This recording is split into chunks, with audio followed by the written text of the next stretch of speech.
Hello, bestie. Magandang araw. Dahil sinipag ako ngayong araw na to, magluluto ko ng masarap na breakfast. Kaya inumpisahan ko na ito sa paghiwa ng bawang.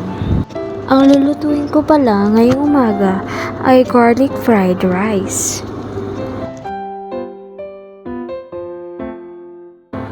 At nang wala na itong balat, ang ginawa ko ay chinap-chop ko na ito. Naghanda rin pala ako ng itlog dahil gusto ko kumain ng scrambled egg. Hinalo-halo ko lang pala ito at nagsimula ng magprito.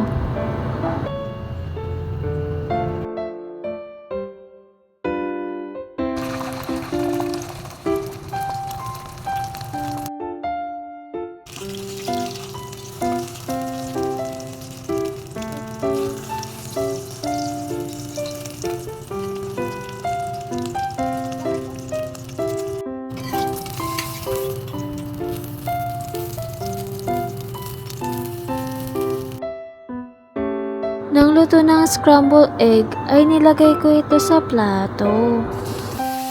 Meron din pala kaming tirang longganisa kagabi, kaya ininit ko na ito.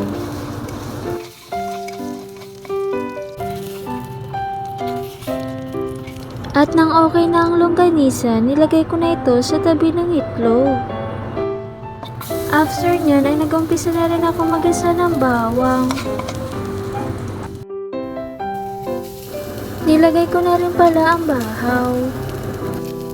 Dahil hindi magiging fried rice ito kung walang kanin. Naglagay na rin pala ako ng asin at toyo nang mabawasan ang toyo ko. Naghiwa na rin pala ako ulit ng bawang dahil gagamitin ko ito para sa gagawin kong sausawan.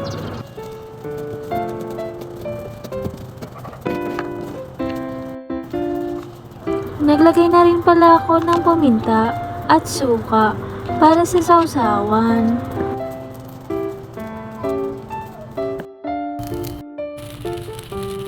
Nasatisfied na ako sa pagkaka-fried ng kanin ay nilagay ko na ito sa plato. Naglagay lang ako ulit ng mantika sa kawali. Same na kawali pala ang ginamit ko. Dahil ang usapan magluluto lang ako, hindi ako sinisipag maghugas.